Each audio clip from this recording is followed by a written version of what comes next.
नमस्कार दोस्तों, आज मैं बात करने जा रही हूँ राहु को लेकर के कि राहु जब लेने पे आता है तो चमड़ी उधेड़ देता है और अगर देने पे आता है तो छप्पड़ फाड़ के देता है। फिर वो रास्ता नहीं ढूंढता कि मुझे कहाँ से देना है। जब देता है तो बेइंतहा देता है और जब लेता है तो बेइंतहा लेता है। इसके बारे में यही कथन है। तो अब हम कैसे पता लगाएं कि हम राहु से पीड़ित हैं या हमारा राहु जो है वो अच्छे भाव में चल रहा है। अगर आपके मन में किसी तरह का भ्रम है कि ये सब मेरे ही अगेंस्ट हैं, मुझे ही मारने के लिए आ रहे हैं, मेरा ही नुकसान पहुंचाने के लिए आ रहे हैं, मुझे ही ये तंग करेंगे, तो आप सोच लीजिए कि आप बेमतलब के जो होता है कि बात कुछ भी नहीं है लेकिन फिर भी ऐसा महसूस होता रहता है कि मेरे खिलाफ षड्यंत्र रचे जा रहे हैं। भ्रम की स्थिति है ना ये। तो जब भ्रम की स्थिति इस तरह से पैदा होती है तो आप सोच लीजिए कि आपका राहु जो है वो नेगेटिव पोजीशन में है।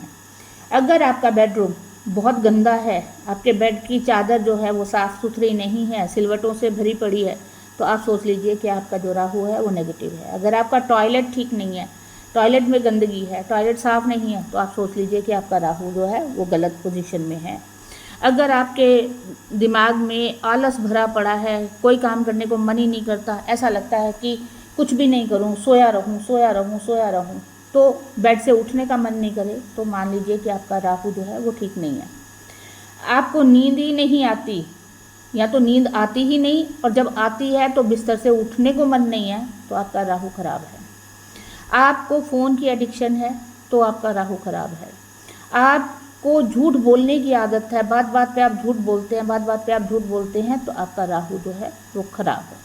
अब इन चीज़ों से तो आपको पता चल गया कि आपका राहु जो है वो खराब है। अब इसको ठीक कैसे करना है?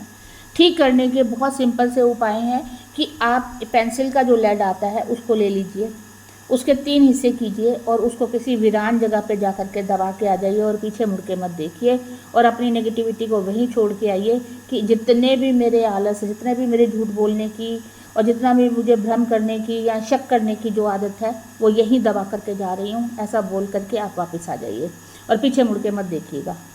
दूसरा चीज़, अगर आपका राहु खराब चल रहा है तो आप अपने हाथ में पीले रंग का रुमाल ज़रूर रखेंगे, अपनी जेब में पीले रंग का रुमाल ज़रूर रखेंगे।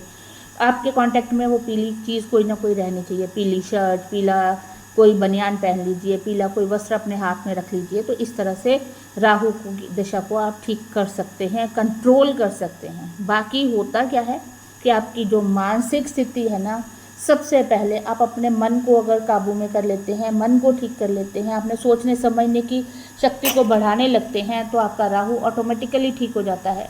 हमारी 5 इंद्रियां हैं, पांचों पे काबू करना बहुत आसान नहीं होता है, लेकिन फिर भी अगर इंसान कोशिश करे तो सब कुछ पॉसिबल होता है। उन 5 इंद्रियों पे काबू पाया जा सकता है।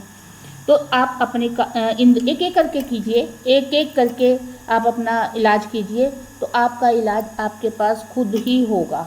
तो ऐसा करिए और करने से अपने राहु को ठीक कीजिए, फिर देखिए कितना राहु आपको देता है।